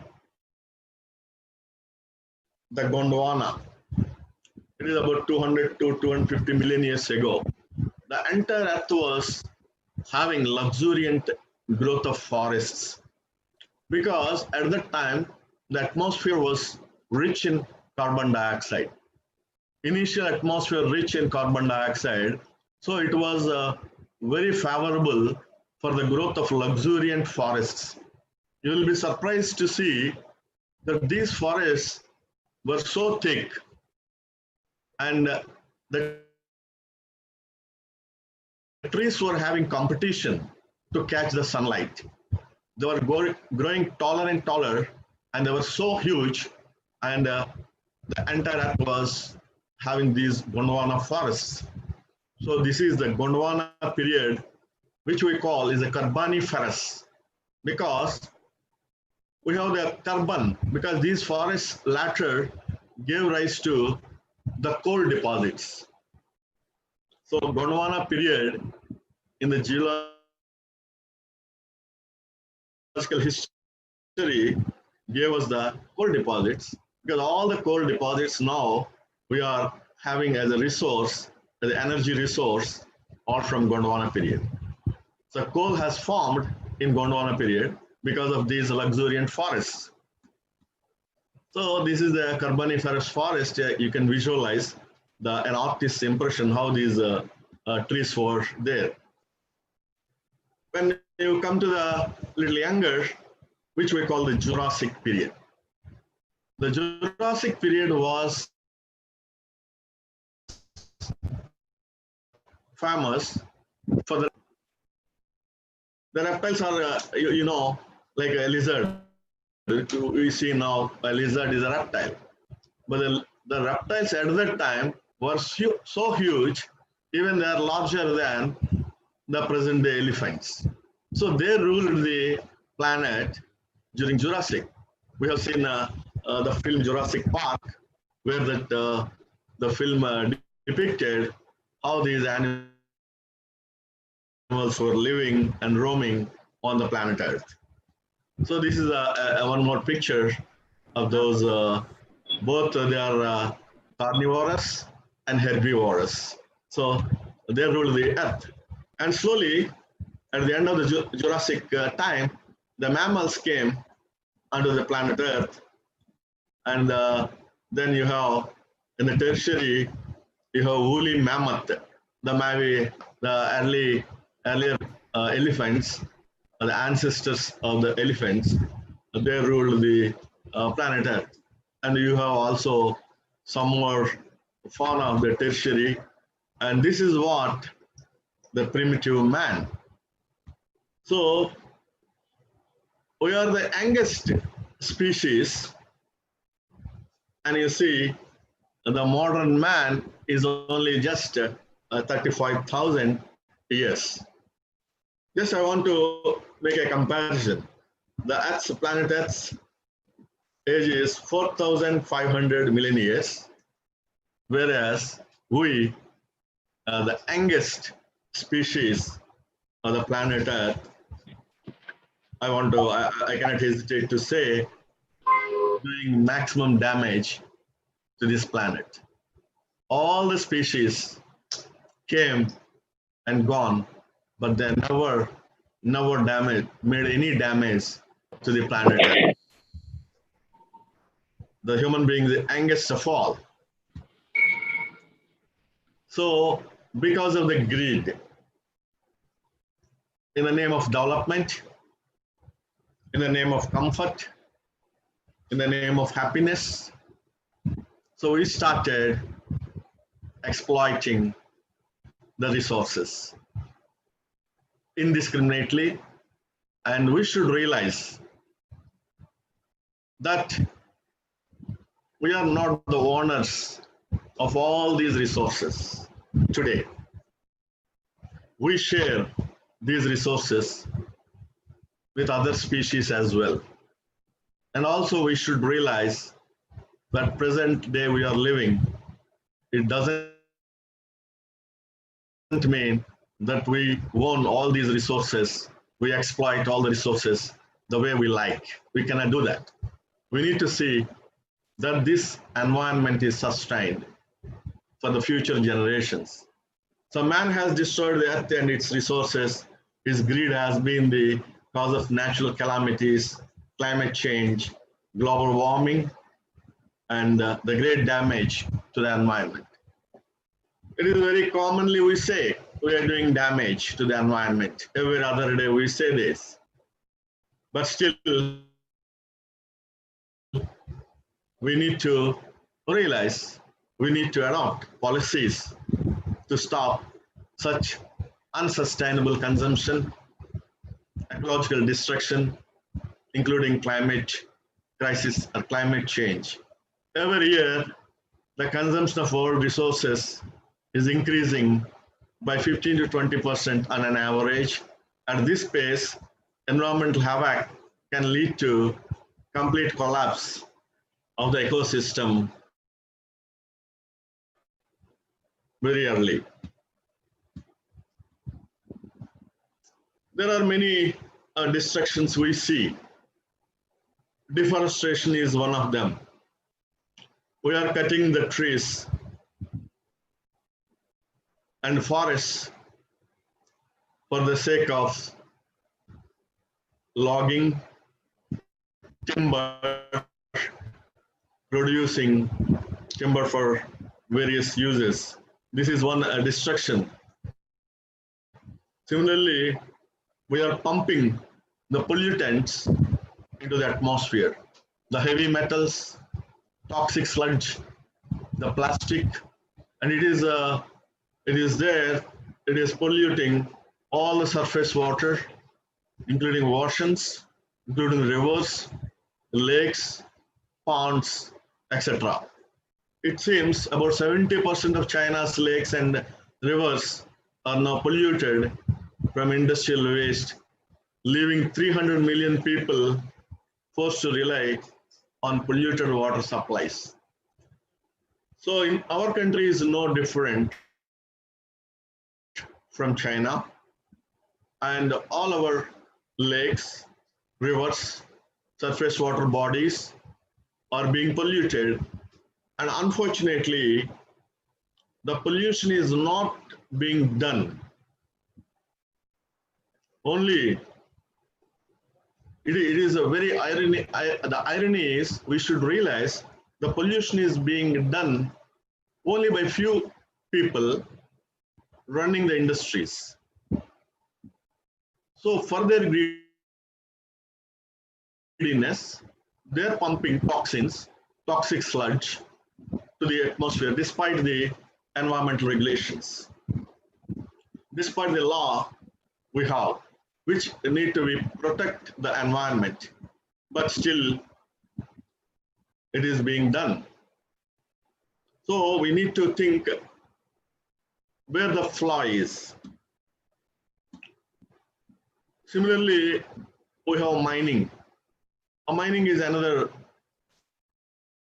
thing where we have to use the mineral resources. I cannot say, being a geologist, I won't say, but we need to stop mining. But mining needs to be done in a sustainable way. Active mining will be using drilling, blasting, and release fine dust and toxic gases into environment. Similarly, mining, when you have to mine an area, you have to remove the vegetal cover of that area. You'll be doing that. And so you have a great damage to the environment. Similarly, we have the urbanization. We are making the areas concretized.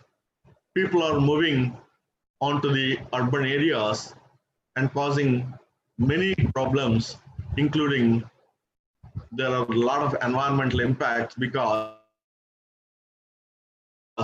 there is a resource crunch. People depend on these resources, especially the water and land, and because of the cramped cities, so it's becoming an environmental disaster.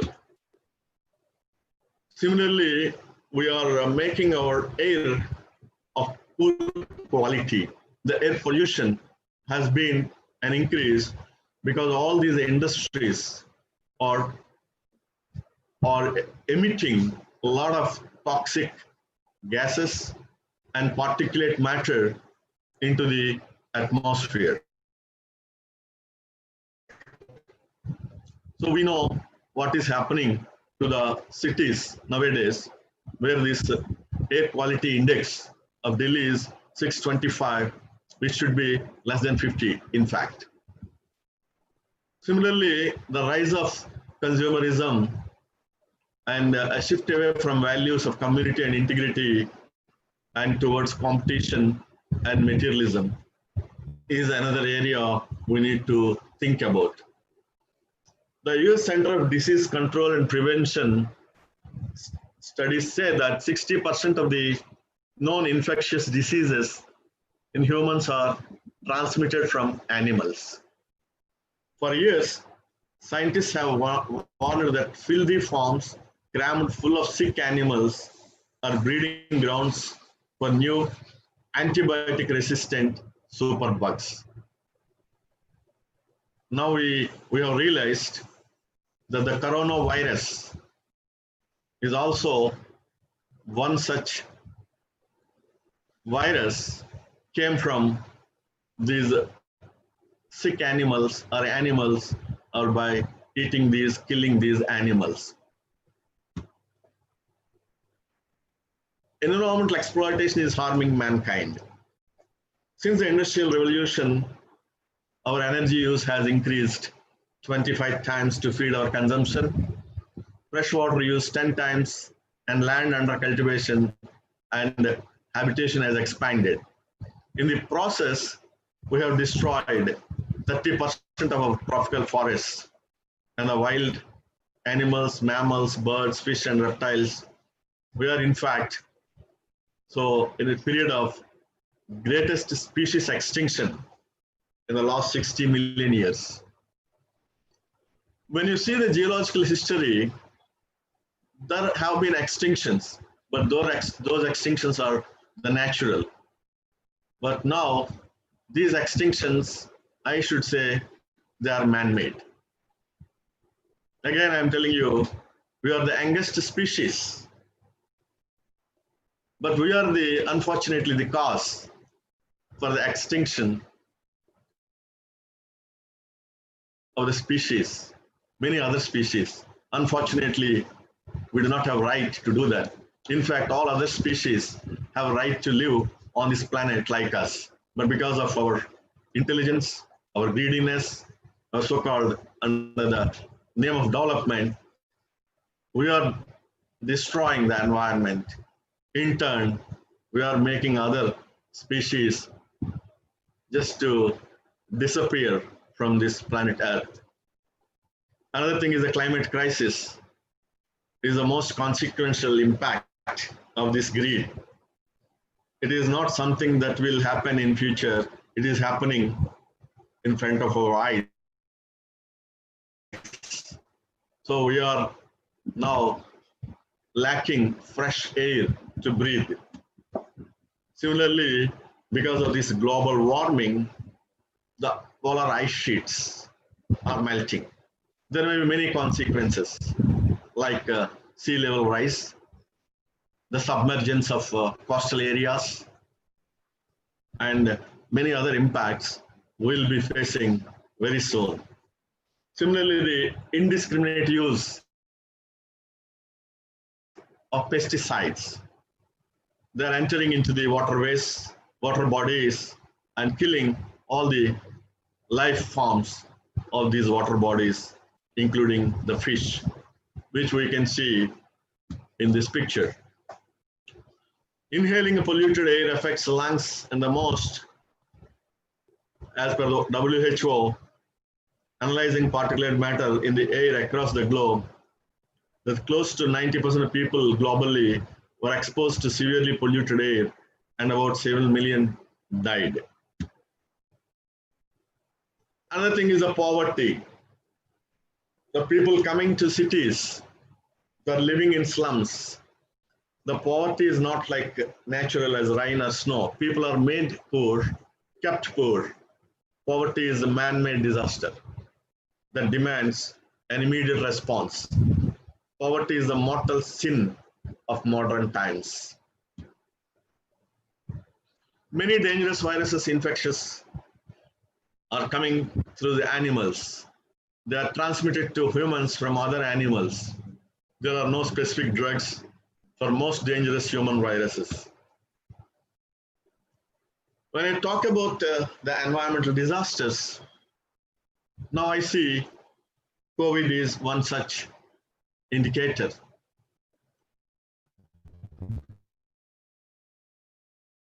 That COVID-like disasters are about to come in future. As Professor Scott in his lecture said, post-COVID will not be normal as earlier. That is very, very interesting, very scary statement. The post-COVID world will not be the normal as earlier. That means we have to realize that post-COVID era, we need to be ready for such more pandemics, such more disasters, more problems for the common man. So that kind of situation will be prevailing. So it is an indicator, it is an alarm. So when 1.5 crore people are affected by the corona now, it is close to 11 lakh people being infected as on today. It is rising. The pandemic has caused the major healthcare system across the world to collapse. The economies collapsed. The systems have collapsed. And the higher education is no exception. The process of fighting the pandemic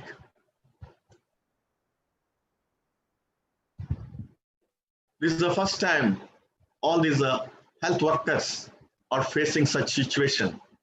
They don't have any clue how to control, how to help the people who are suffering, how to console them, how to make them happy, how to relieve them from this pandemic, because they do not have a clue. They never expected such pandemic of such intensity. So this is an alarming situation. As a result, we have observed many issues being caused due to our fight with this environment perspective. We could see some surprising results. The COVID-19 has given us some lessons because the system has been shut down. It is like an experiment. If the COVID is not there, it could not have been happened because we have been confined to our homes. We are not using our vehicles as earlier. All the industries are shut down and all the activities came to a standstill. So it is a blessing in disguise to understand what will happen if we reduce the usage of technology, if you reduce the usage of resources, if you reduce the usage of the nature and exploitation of nature and environment. So this gave us an opportunity. I call this as a real-time experiment to see what will happen if we reduce the resource use. Then let us see. And we will go to that little later. COVID cases are increasing and the health system is buckling under pressure. More people will find themselves stranded, denied access to the basic health care.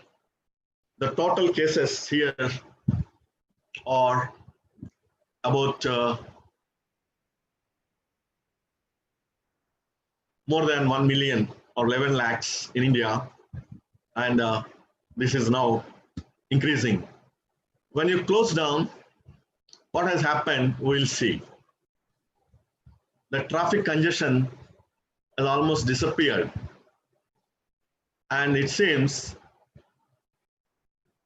people to stay at home in order to stop the spread of COVID, 30% in Delhi and 15% in Ahmedabad, reduction in pollution has been observed. According to the real-time water study of CPCB, the Ganges became more pure and pollution has reduced. Similarly, global CO2 emissions in recent times reduced significantly in this 4 months period. When people are not there, people are not occupied, the land, the wildlife are coming freely, and we could see even these birds are roaming on these roads freely. So what we are learning from this, the COVID-19 is a pandemic.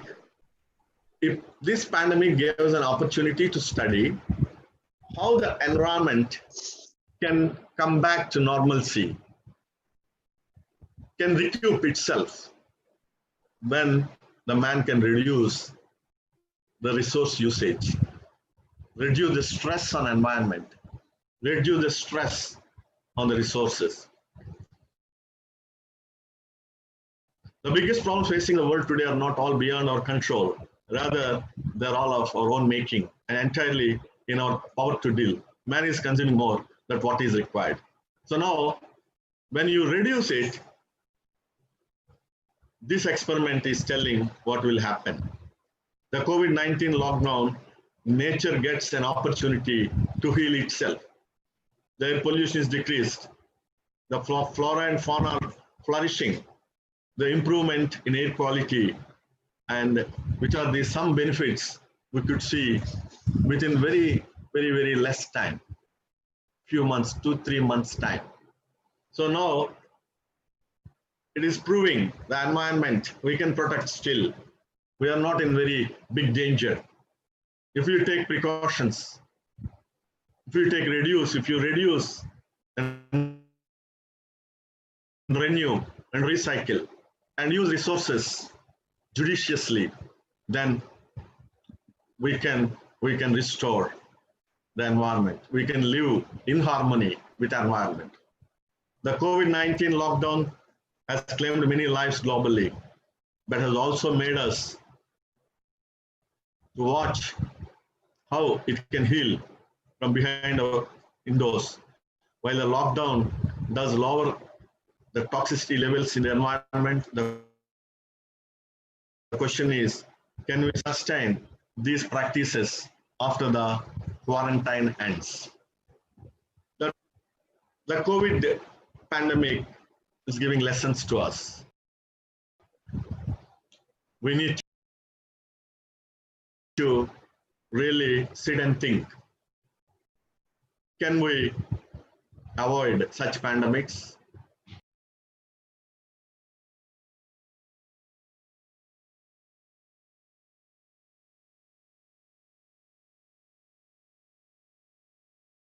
Can we protect the environment? Can we reduce resources use? Can we protect the environment for future generations? That's what we need to think. Now we want to have some concepts of anthropocentric view.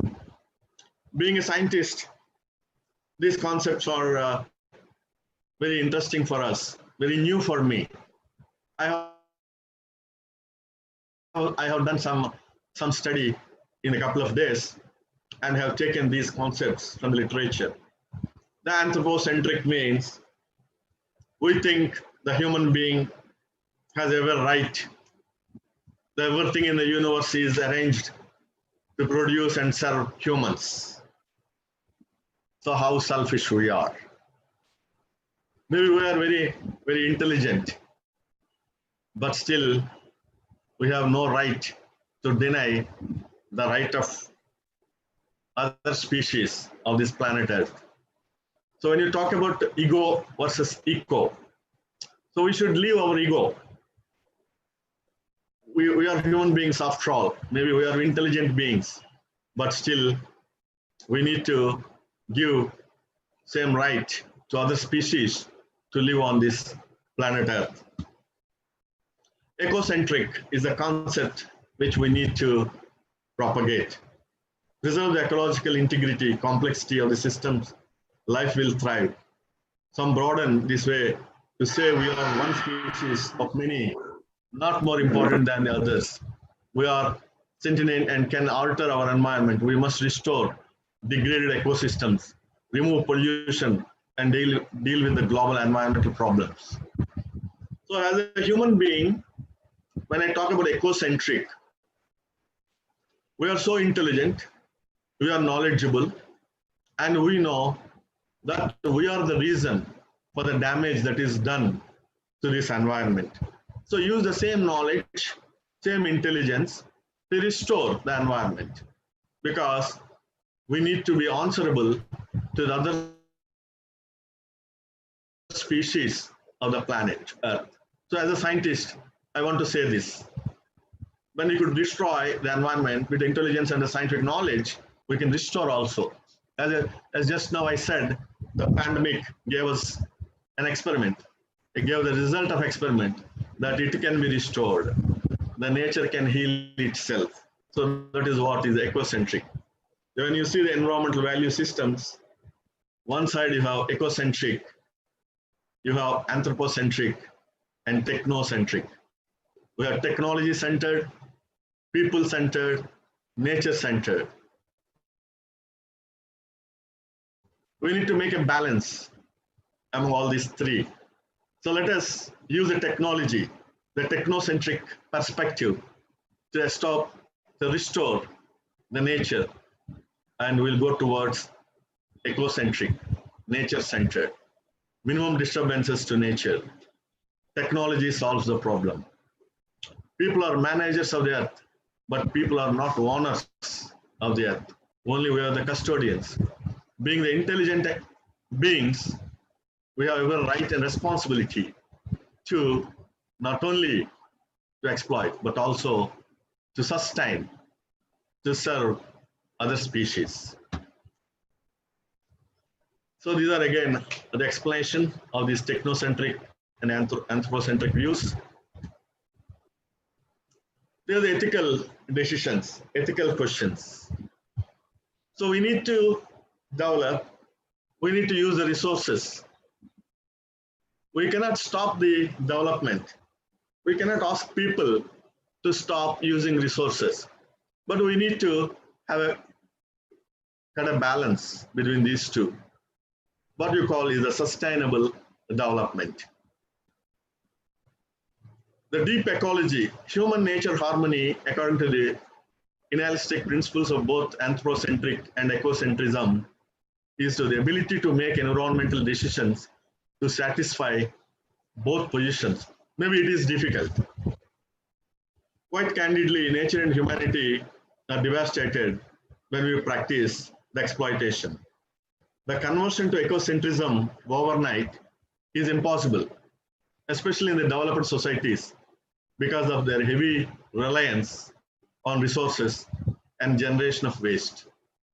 So it is very difficult, but this is a time to think, because the COVID-19, a pandemic has given us this lesson. Now it is the right time to think, right time to sit, where to stop, where to draw a line between the development and environmental protection. In the anthropocentric practice is widespread and is considered to be responsible for severe environmental crisis, we know. So these are the effects of deforestation, logging, greenhouse gases, global warming, etc. But we need to think, stop anthropocentric thinking and go ecocentric version, use the technology. So technological centric, and come back and protect our environment. There are opposing environmental perceptions. Ecocentrism and anthropocentrism are recognized as one of the common ecological moral dilemmas very naturally. People who hold anthropocentric view acknowledge that we are the most powerful beings and our happiness is ultimate. The universe and all the resources belong to us. Whereas ecocentrism recognizes intrinsic value, that all living beings on the earth have equal right to live and to survive. It also encourages people to respect and care for animals and plants for their own sake. So being intelligent animals, intelligent beings, we should be thinking about the rights of other species of this planet as well. Let us practice this ecocentrism in future and see that there is a balance between the development and the protection of environment, so which we call the sustainable development and which we call environment friendly technologies, so that the environment is protected and the development is ensured and continued. The solution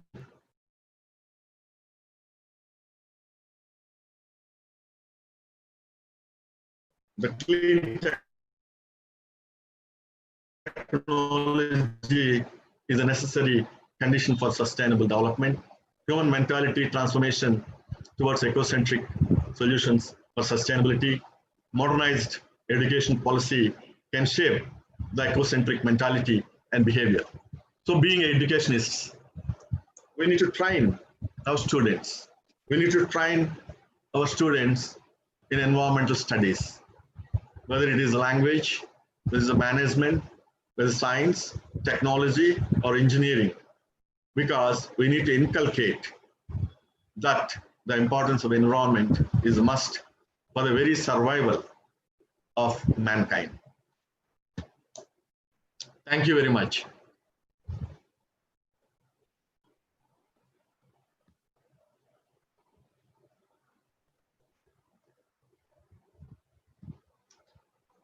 Sir, thank you very much for a very scintillating lecture. You have given us a comprehensive idea of the ecocentrism and, of course, anthropocentrism also. Perhaps this is the second time I'm hearing a vice chancellor giving a lecture, because in my earlier stint at Arunachal Pradesh, our former Vice Chancellor, Professor Atul Sharma, who is a former director of Indian Statistical Institute, addressed the faculty, I mean, in an academic lecture that he has given. Thank you very much, sir, for giving your, sharing your valuable knowledge with all of us. And I think there are so many questions, but I think Jyothirmai will be coordinating that. But before that, I just want to know, can we really give nature? I mean, can we really be the custodians of nature? Because by nature, as you said, we have been extracting from nature. So COVID-19 has shown us that we are also only a part of nature. You can't take the role of being a custodian, because all this while we have been thinking that we are custodians, we are the managers, we can control nature. But now nature has, I mean, I'm not pessimistic about it, but nature has said that you are also part of the nature, as it has made us through this pandemic, made us realize through this pandemic. So your comments on that. Yeah, when I say the custodian means, it doesn't mean that we are ignoring the rights of other species. But here, it is not. We have to accept that we are the most intelligent beings of this planet. So, being the intelligent beings of this planet, we know the we have the technology, we have the knowledge, and we have all the intellectual resources to protect the planet. In that direction, I have used this word custodian. So the custodian word will also emphasize the responsibility of human beings to protect this planet.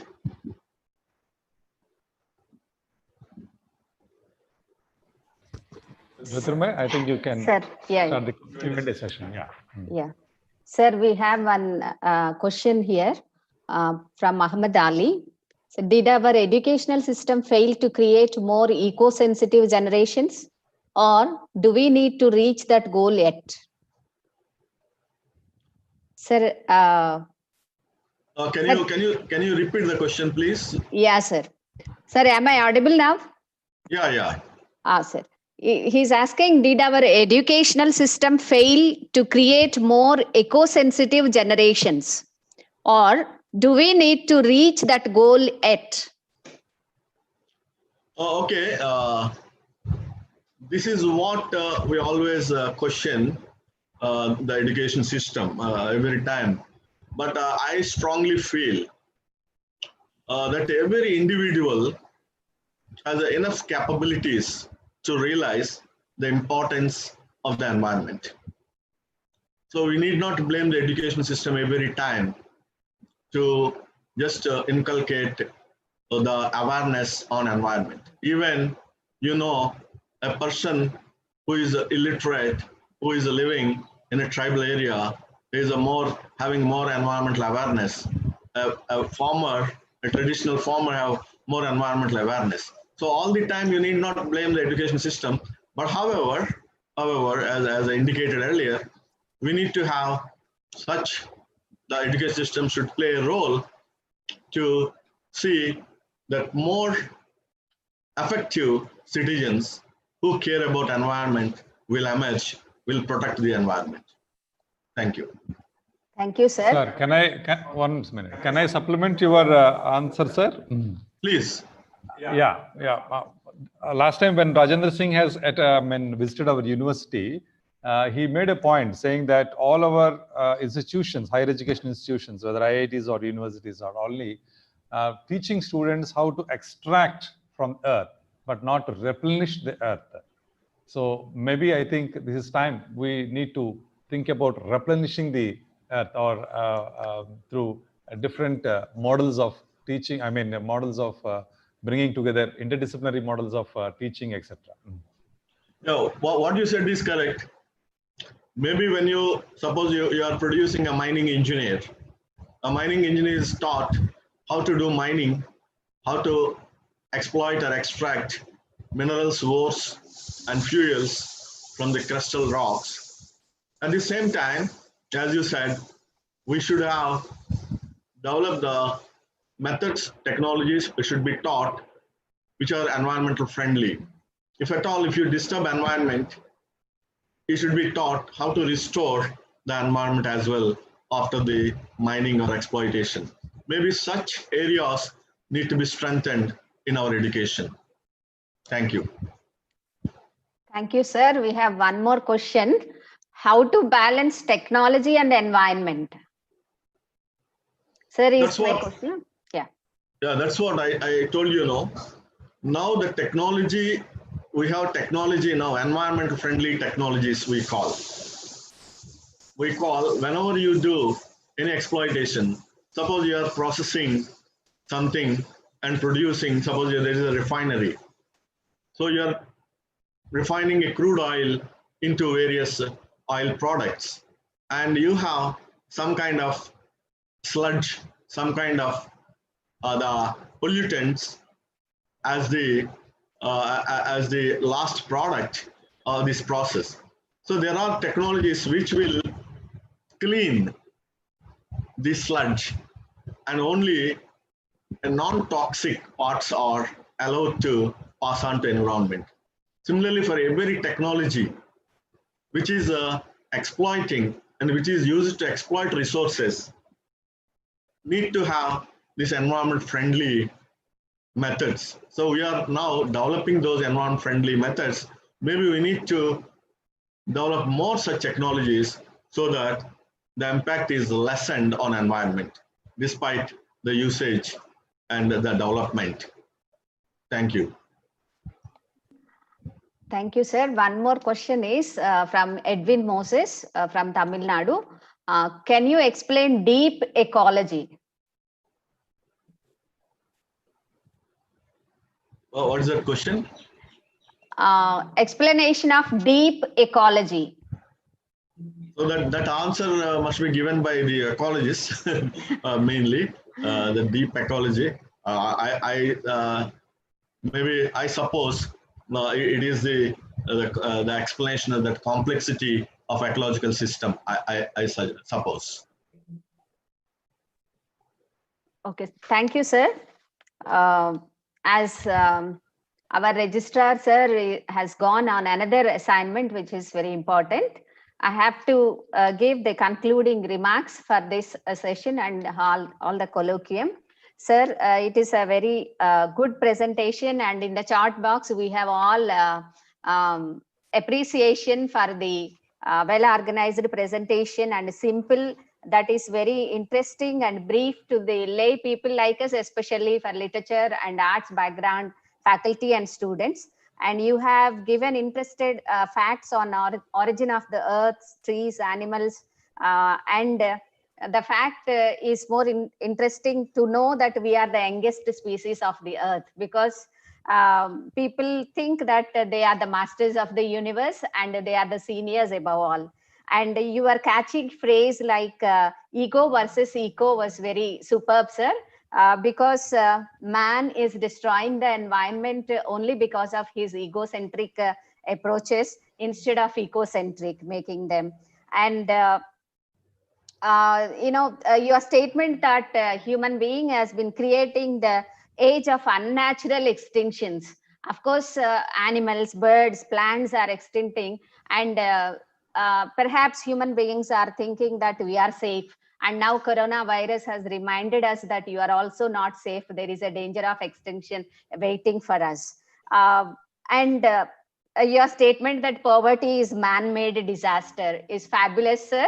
And it is very much appreciating, and it shows your Marxist orientation, which is, of course, the need of the hour to balance on this earth, because unequal societies are the reason behind the creation of such pandemics also. One of the reasons. It is not always the technology, but the unequal societies and the way people live is also contributing to this.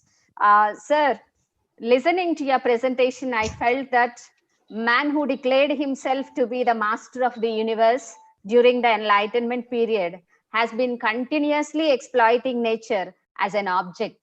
He has been exploiting the natural resources indiscriminately and did not listen to nature that is speaking to him or to us in the form of mild natural calamities at times and severe at more times. Hence, to recoup its balance, Mother Nature has taken the wand, and this time this is the coronavirus, and it has, it awakened the total globe, and we are pondering on what we are going to do next. So with these brief conclusions, I thank you very much, sir, for giving a wonderful presentation, which was enlightening in all aspects. And it was very informative and nice presentation with all the visuals, very impressive presentation that you made, sir. We are happy to see our Vice Chancellor as an academician and teacher. And you gave us this opportunity for the first time, perhaps our Vice Chancellor of Adikavi Nanna University is giving such a intellectual and academic lecture. Thank you once again, sir. Thank you. Now, I take this opportunity to extend my thanks to all the faculty participants, officials, student participants who were here throughout the sessions and were engaging continuously, giving comments in the chat box and question-answer sessions, etc. I thank you one and all for being a part of this program. Thank you one and all.